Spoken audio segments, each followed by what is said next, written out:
Баршаларыңызға қайырлы күн, каналға қош келдіңіздер. Бүгінгі видеода өте дәмді әрі тез дайындалатын ерекше десерттің рецептісімен бөліскім келеді. Сіздер де міндетті түрде дайындап көріңіздер. Видеоны соңына дейін көріп, каналға тіркеліп кетуді ұмытпаңыздар.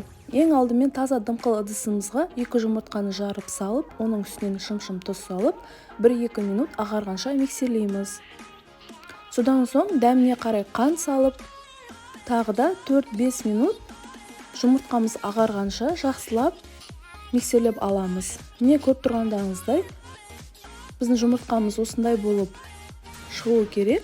Содан соң комната температурадағы айран, сұйық майымызды құйып, тағы да жақсылап араластырып аламыз.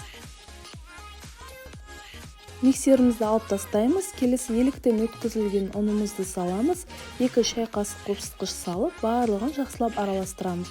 Бұл жерде айтып кететін жайт, ұнымыздың барлығын сразу салып жібермейміз, 2 немесе 3 бөлікке бөліп салып отырамыз. Міне осылай ұнымыздың барлығын салып алдық. Біздің массамыз дайын.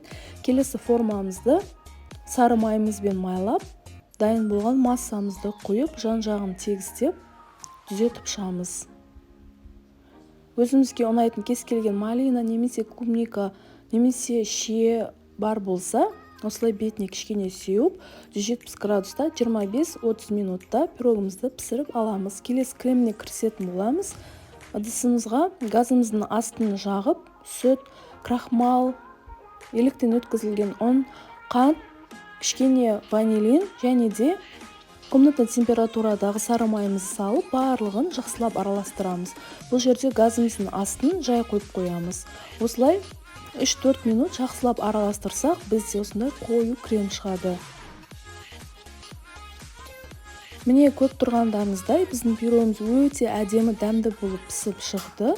Сәл суытып, шпажкамен пирогымыздың бетін жақсылап видеодағыдай тесіп шығамыз. Содан соң комната температурадағы сүтімізді пирогымыздың үстінен құйып аламыз. Дайын болған кремімізді құйып, барлық жағына жағып, тегістеп аламыз. Содан соң ситадан какаоны бетіне сита арқылы сеуіп шығамыз. Біздің десертіміз дайын. Холодильникке 25-30 минутқа сәл қатқанша салып аламыз.